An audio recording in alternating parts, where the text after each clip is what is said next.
G'day folks, thanks for tuning in. In today's video I wanted to explore how we can use oil paints to improve our old paint jobs. I have here a Blood Angels Lieutenant that I painted some time ago, and while I'm generally happy with him, I think that there are some areas which can be improved. I thought this would be a good opportunity to make a video on how easy it is to use oil paints to touch up models we've previously completed, regardless of whether they were initially painted in oil or acrylic. I feel like the red and the metallics are quite dull, which is largely due to the ultra matte varnish that I applied, but some areas like the helmet aren't as neat as I'd like, and some of the details are a bit muddy and poorly defined. So the plan is to give them a going over while preserving as much of what we do like as possible, and to generally bring some life back into him. Let's get started. Out on the palette today I have some titanium white, some brilliant yellow pale, radiant magenta, fanchon red, cadmium yellow, asphaltum, Prussian blue, and indigo. As always, the exact pigments don't matter so much as the general colour, but I've listed them here for reference. I also have some metallic paints out here, some copper, gold, and antique gold, and some silver from Gamblin.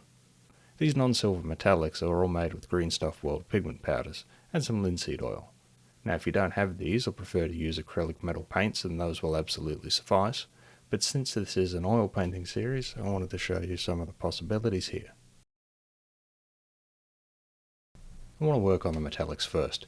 I have here a size 3/0 round, and I'm going to start by mixing some of our copper into our asphaltum. I'm thinning things down quite a bit, and right away you can see the kind of glaze effect it has on the helmet.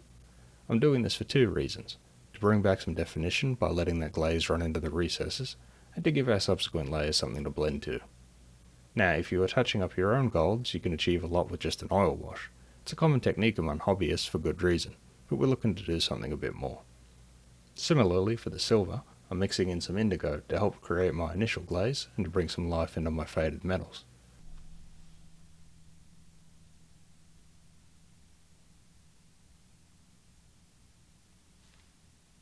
From here, I'm adding progressively more silver, and just going around and overbrushing, which is where we're using the brush to catch the side of the raised edges of the sculpt. We can get a strong effect quickly here, as the silver is blending into that indigo as I layer it. So long as I brush away from the direction of my highlight, I'll achieve that nice smooth transition. As we get closer to pure silver, I'm focusing on smaller and smaller areas, just refining the details.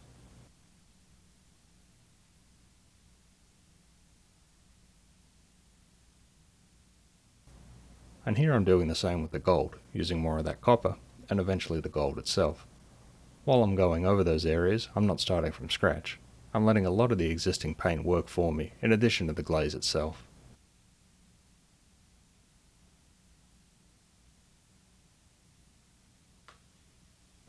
If I lose too much definition, I can come in with that wash and just touch it into the recesses, and the capillary action will bring it back to life.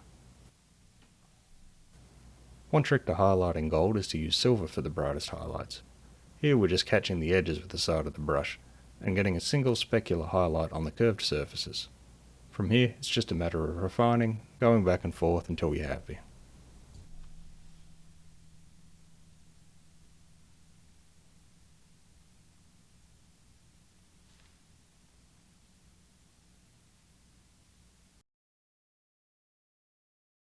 Now a lot of work has already gone into the red.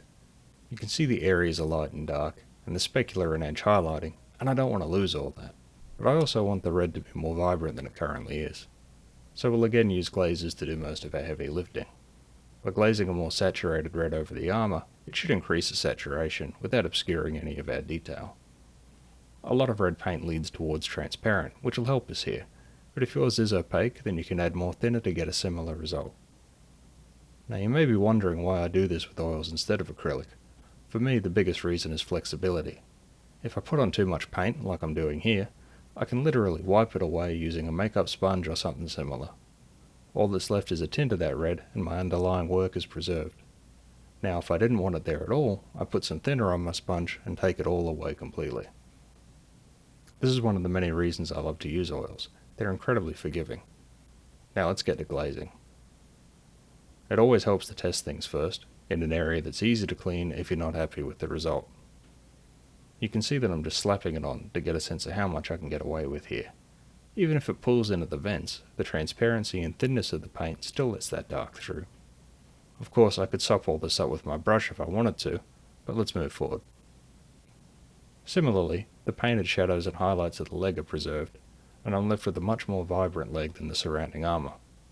The glossiness will come down as the thinner evaporates, and while it still has some shine to it, I could always knock that down with a less aggressive varnish than I used before. Again, it doesn't matter if the previous layer was oil or acrylic, as the result will be the same here. So I've sped things up here as I'm just going around applying this glaze, and my marine is looking less like a flesh tearer and more like the blood angel that he's supposed to. Revisiting old work doesn't have to be stressful, and a quick and easy technique like this can really enhance a model.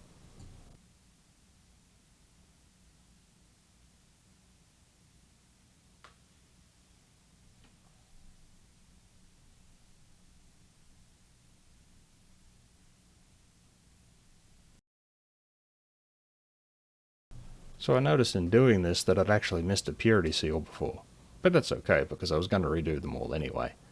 With smaller details like this, it's often worth making your changes consistent, as it doesn't take long to do. I've mixed up a violet of sorts to put on the wax seals. Again, I'm not fully repainting them, but I'm touching them up enough to make them look uniform.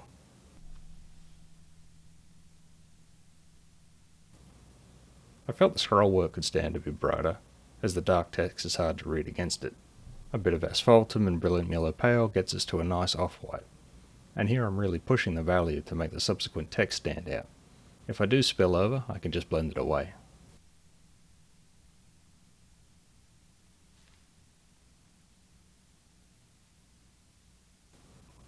The tilting shield is another area I felt could be brightened, but here I'm just going to repaint it.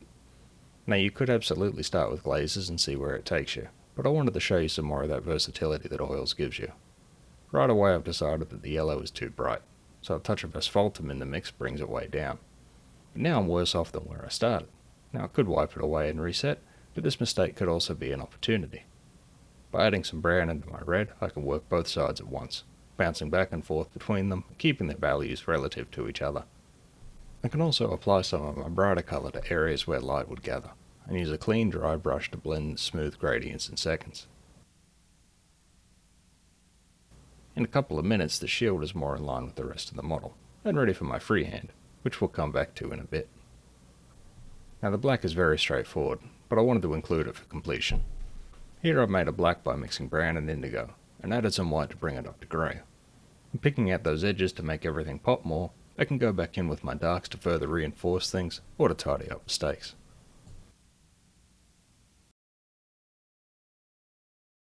The plasma pistol is a unique challenge in that there's a slight amount of object source lighting, or OSL, that I'd like to preserve.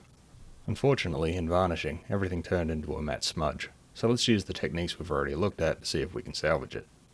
Some thinned down blue is our first step, to bring some more saturation back into the plasma. In doing so I kill some of the value, but that's okay, we can fix that too. I'm using a thicker mix of the blue to darken the vents, and then progressively start adding white as I get closer to the light source.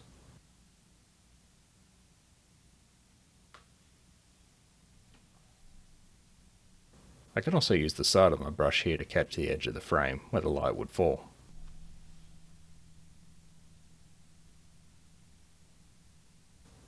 I then come back with my blending brush, tidy up those edges, or to reapply some indigo against those edges to really push the contrast farther. It's still looking dull, but like a lot of techniques, OSL is a game of trust. Now I have some thinned white, almost at that wash consistency, with just a tiny amount on the tip of the brush. As I touch it to each vent, it pulls largely where I want it, and gives us more of that white hot glow. Where it spreads too far, I can blend away, or come back with my darker colour and reapply. If I used an even finer brush, I'd have less trouble, but I'm always wanting to show how effective these techniques can be, even with lesser tools. And there's a lot of back and forth here, but through blending and glazing we play to the oil's strength, and get a solid result in a short amount of time.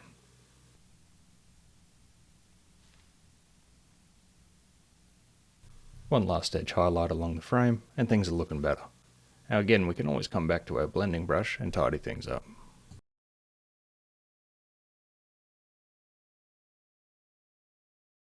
Now that the red glaze has had a bit of time to set, I wanted to reinforce some of my highlights. This is optional, as you can see that they're still there, but I feel like they look a bit dull now with that newly saturated armour. I'm just mixing some yellow into the red, and using a liner brush, taking a quick trip around the model, picking out the edges. That red glaze is still active, so some mixing will occur, but so will blending. This means that if we get a bit too keen, we can easily blend them back in. We can fearlessly tackle edge highlights in this way, as well as volumetric ones.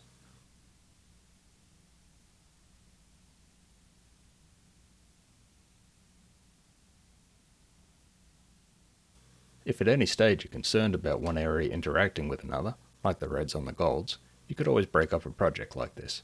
Do an area, let it dry, do another. Same goes for your freehand, which I'll get to soon.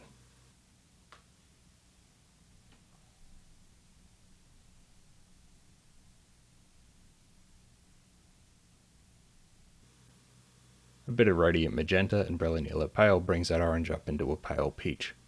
Honestly, I'm using them now just because they're on the palette, but you've got a lot of options for highlighting red. Violet, pink, magenta, orange, yellow, even brown, they can all work in their own right. Have a play with it and find out what works for you, remembering that if you don't like it, you can just wipe it away.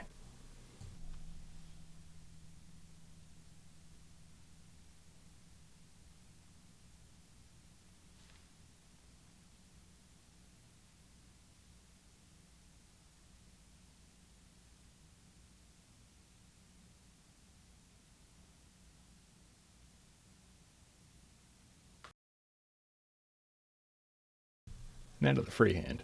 You've got a couple of options with this. You could let our layers dry first, or apply them on the go.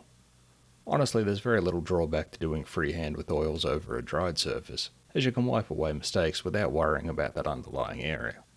And I do recommend using oils for freehand regardless of the medium you paint the rest of your miniature in.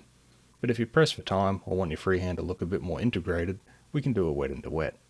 The trick to applying freehand is to go slow, use enough thinner that your paint flows without spilling, and when applying brush strokes, remember that less is always more. The more we work our brush, the more things will blend. So the fewer strokes we use, the clearer and more defined our result will be. And now if you're an overthinker like me, this will help you develop some confidence. If I do make a mistake or need to refine my lines, I can use that same principle and apply a dab of my base colour over the top, like I'm doing around the eagles and the check marks here.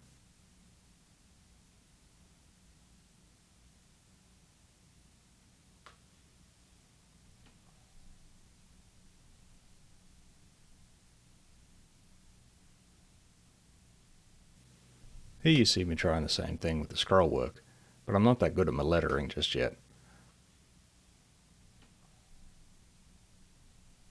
What I want to show you instead is that you can take a chance and get your practice in, because if I don't like the result, which I don't, that I can get my blending brush and just melt it away, like so. Because I use very little indigo in the lettering, it didn't hurt my white too badly, but even then, it's just a quick application to tidy it back up if I need to.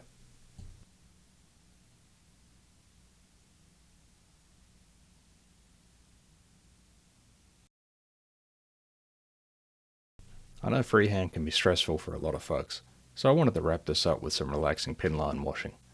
This is a great way to finish any product, and it's both satisfying and very easy to do. I'm taking some dark green, thinning away down, and gently tapping it against the recesses in the model.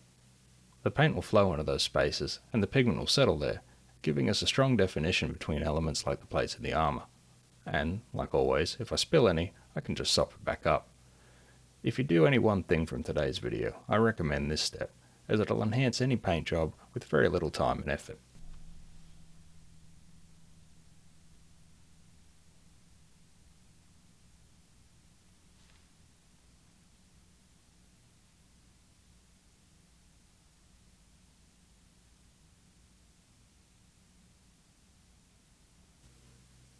And here's our before and after. I'll come back in once it's dried to finish off the lettering, but the rest of it is as good as done.